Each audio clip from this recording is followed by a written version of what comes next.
پڑوسی کے حقوق سنیے۔ آج کا ہمارا موضوع ہے حسن معاشرت۔ اپنے معاشرے کو سونا کرو، ستھرا کرو، بد مزاجی کو ختم کرو، نرم مزاجی پیدا کرو۔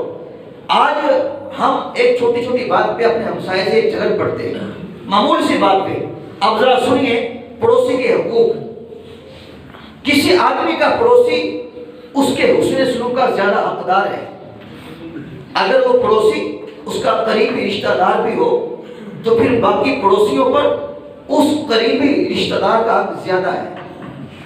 حضور کریم صلی اللہ علیہ وسلم فرماتے ہیں کسی بندے کا ایمان اس وقت تک درست نہیں ہوتا جب تک اس کا دل درست نہ ہو، اور اس کا دل اس وقت تک درست نہیں ہوتا جب تک اس کی زبان درست نہ ہو، اور کوئی بندہ مومن اس وقت تک عزت و احترام کے ساتھ جنت میں داخل نہیں ہو سکتا جب تک اس کی زبان کی اذیت سے اس کا پڑوسی محفوظ نہ ہو۔ سبحان اللہ۔ جس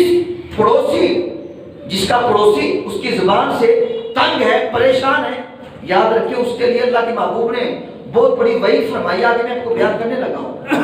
جس کا پڑوسی راضی ہے جس پڑوسی پہ، اس کے لیے میرے اور آپ کے نبی نے جنت کی بشارت دی ہے۔ سبحان اللہ۔ ایسا پڑوسی جنتی ہوگا، جنت میں جائے گا جس کا پڑوسی راضی ہے۔ اللہ اکبر۔ میرے اور آپ کے پیارے آقا مولا صلی اللہ علیہ وسلم فرماتے ہیں کہ جو آدمی اپنی پڑوسی کی عزت کرتا ہے، اس کا احترام کرتا ہے اور اپنے پڑوسی کو راضی اور خوش رکھتا ہے، فرمایا ایسے بندے کے لیے میں جنت کی خوشخبری دیتا ہوں۔ سبحان اللہ۔ اور جس کا پڑوسی اپنے پڑوسی سے تنگ ہے، دکھی ہے، اس کو ہر وقت جناب وہ اذیتیں دیتا رہتا ہے، پریشان کرتا رہتا ہے، اللہ کے نبی نے فرمایا ایسے پڑوسی پر خدا کی بھی لعنت، تمام فرشتوں کی بھی لعنت اور تمام لوگوں کی بھی لعنت۔ آمین۔ آپ دیکھیں ہمارے اندر کتنے ایسے لوگ ہیں جو پڑوسی کو تنگ کرتے ہیں۔ کسی کو کوئی بات ہو تو پھر بندہ تنگ بھی کرے، یار تنگ کرنے کا تو بنتا نہیں۔ ویسے آدمی تحمل مزاجی سے جب بات کر لی جائے تو پھر کوئی معاملہ سے رہتا ہی نہیں ہے کہ پڑوسی کو جناب پریشان کیا جائے، تنگ کیا جائے۔ تو اس لیے فرمایا جو پڑوسی کو تنگ کرتا ہے اس پہ خدا کی بھی لعنت، فرشتوں کی بھی لعنت اور تمام لوگوں کی لعنت۔ اور جو لوگ آج کل جناب جادو ٹونے کے ذریعے اپنے احباب کو، رشتہ داروں کو، پڑوسی کو تنگ کرتے ہیں، وہ کیا سمجھتے ہیں کہ ہم ذرا دوستوں کو تنگ کر کے پریشان کر کے سکھی ہو جائیں گے؟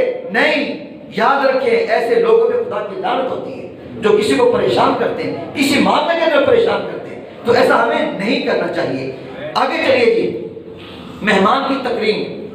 ٹائم تقریباً ہو چکا ہے، میری آخری باتیں۔ مہمان کی تکریم، مہمان کی عزت کرنا۔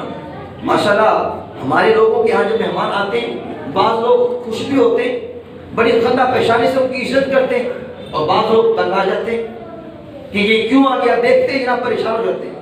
تو سنیے اللہ کے پیارے نبی صلی اللہ علیہ وسلم نے فرمایا کہ جو آدمی مہمان کی مہمان نوازی کے لیے 1 درہم خرچ کرتا ہے، گویا اس نے اللہ تعالیٰ کی راہ میں 1000 درہم خرچ کیا۔ سبحان اللہ۔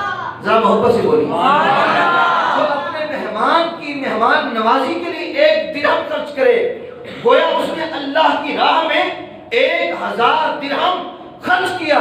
اور آگے فرمایا میرے اور آپ کے نبی نے جس کے پاس کوئی مہمان آئے اور وہ میزبان اپنے مہمان کی عزت کرے، اس کا ادب کرے، اس کی تعظیم کرے، میرے نبی نے ارشاد فرمایا اللہ تعالیٰ اس بندے کے لیے جنت کا دروازہ کھول دیتا ہے۔ سبحان اللہ۔ کتنا بڑا اجر ہے۔ اور ایک روایت کا مفہوم یہ بھی ہے کہ جو اپنے مہمان کی عزت کرتا ہے، اپنے مہمان کو کھانا کھلاتا ہے، مہمان کے ایک ایک لقمے کے بدلے رب تعالیٰ اسے مقبول حج کا ثواب عطا فرماتا ہے، مقبول عمرے کا ثواب عطا فرماتا ہے۔ اور جس نے اپنے مہمان کی عزت کی، اپنے مہمان کی تکریم کی، گویا اس نے 70 نبیوں کی تکریم کی، سبحان اللہ، 70 انبیاء کرام کی عزت اور تکریم کی۔ یا کتنا بڑا اعزاز ہے اپنے مہمانوں کی تکریم اور تعظیم کرنے کا۔